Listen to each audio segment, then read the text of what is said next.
Bonsoir à tous. Vous ne me connaîtrez pas si j'arrêtais de vous parler.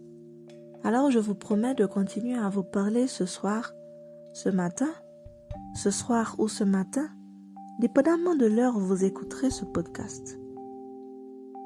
Comme je vous l'ai dit la dernière fois, l'excès en tout nuit.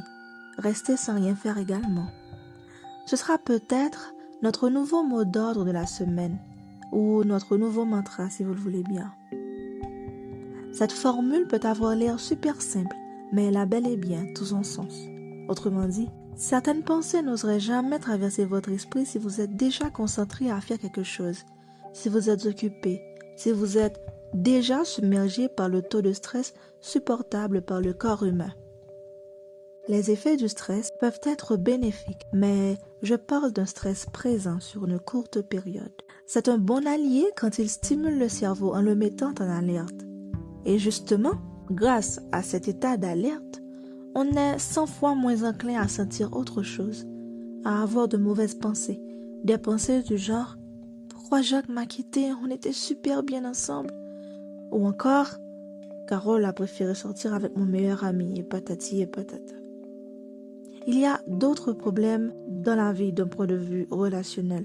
Par exemple, on serait tenté de se demander « Est-ce que mes parents m'aiment vraiment ?»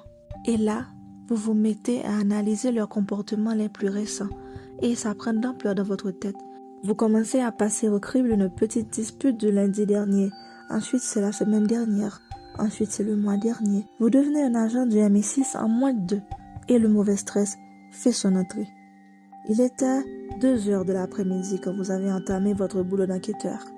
Et quand vous avez enfin repris connaissance, il est 7 heures du soir. J'imagine bien qu'un ado a plus de chances de se poser ce genre de questions. Alors je me dis juste que s'il avait des devoirs, s'il avait des leçons, si même il avait sommeil, ce genre de pensée n'oserait jamais traverser son esprit. Attention, je vois venir de loin celles et ceux qui diraient « mais on ne peut pas toujours rester occupé ». Alors, évidemment qu'on ne peut pas. D'où l'importance de la deuxième formule dont on a parlé la dernière fois. Si vous pouvez vous concentrer sur le mauvais, alors oui, vous pouvez aussi vous concentrer sur le bon. Si vous pouvez penser à de mauvaises choses, oui, vous pouvez aussi penser à de bonnes choses.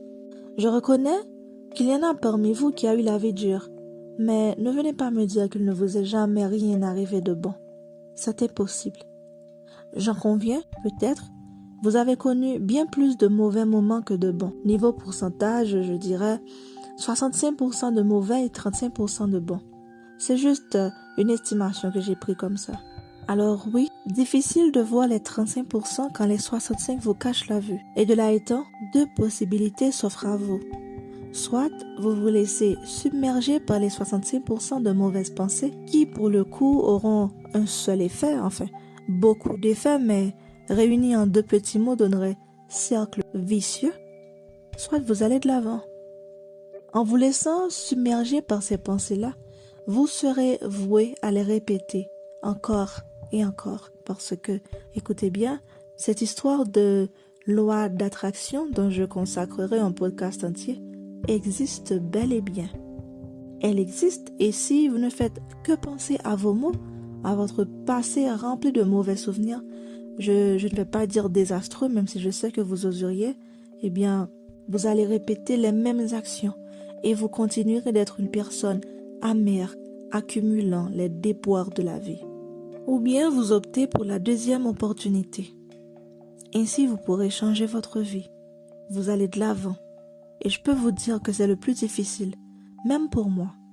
Il est bien plus difficile d'aller de l'avant que de faire un truc qui vous effraie, qui vous fait vraiment peur, comme marcher sur 2 fils sur une distance de 5 mètres par rapport au sol, sauter en parachute pour la première fois, n'importe quoi qui vous effraie. C'est plus difficile parce que c'est tout un processus en fait. Il ne suffit pas de se dire « je veux aller de l'avant ». Non, il faut l'appliquer, étape par étape.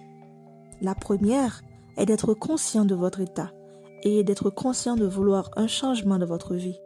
Cette volonté d'opérer un changement ne peut pas venir de quelqu'un d'autre, de vos parents, d'un ami, de votre professeur préféré. Ce changement, cette volonté de changement, doit venir de vous. Et ensuite, vous devez être paré à faire autre chose qui demande beaucoup plus d'efforts. Le pardon. Vous devez vous pardonner. Pardonnez aux autres. Pardonnez votre passé. Je connais des gens qui en veulent à la terre entière, qui manifestent une rancune vis-à-vis de tout et n'importe quoi. Et je peux vous dire que la vie n'est pas devenue plus clémente avec eux. Au contraire, Quand vous transportez avec vous le bagage de plusieurs années de tristesse, de peur, d'angoisse, de colère, je ne vois vraiment pas comment vous pourriez avoir une vie paisible, une vie harmonieuse, remplie de bonnes choses. Vous devez à tout prix déposer ce bagage émotionnel qui vous alourdit, qui vous empêche de vous envoler vers votre rêve, la réalisation de votre vie, vers une pleine et une saine émancipation. J'insiste là-dessus. Pardonnez-vous, pardonnez aux autres et ne venez pas me dire que vous ne pouvez pas. Les Mexicains ont une petite phrase qui a tout son sens quand ils veulent se donner de la force. Ils disent « si se puede » et ils vont le répéter jusqu'à ce qu'ils réussissent à faire ce qu'ils voulaient entreprendre. La petite anecdote, c'est que un beau jour, je devais parcourir quelques kilomètres et j'y arrivais pas.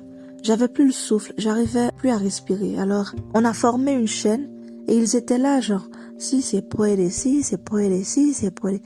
Vous vous doutez bien que j'ai fini par m'y plaire et chanter à tue-tête, moi qui, il y a 10 minutes, n'arrivais pas à respirer. Alors, pour la traduction, c'est « oui, vous pouvez » ou encore « oui, il est possible ». Le fameux « yes, you can » que vous avez forcément déjà entendu quelque part. Alors, si, se puede. Et ce n'est pas plus tard que vous pourrez, mais maintenant. Mettez-vous à l'œuvre dès aujourd'hui, qui que vous soyez, où que vous soyez. Rappelez-vous que vous n'allez pas de l'avant si vous ne pardonnez pas à vous, aux autres, à votre passé. Et si vous ne le faites pas, cela signifie que vous vous laissez submerger par le poids de votre passé. Et ça, ce n'est pas bien pour vous. Je vous remercie.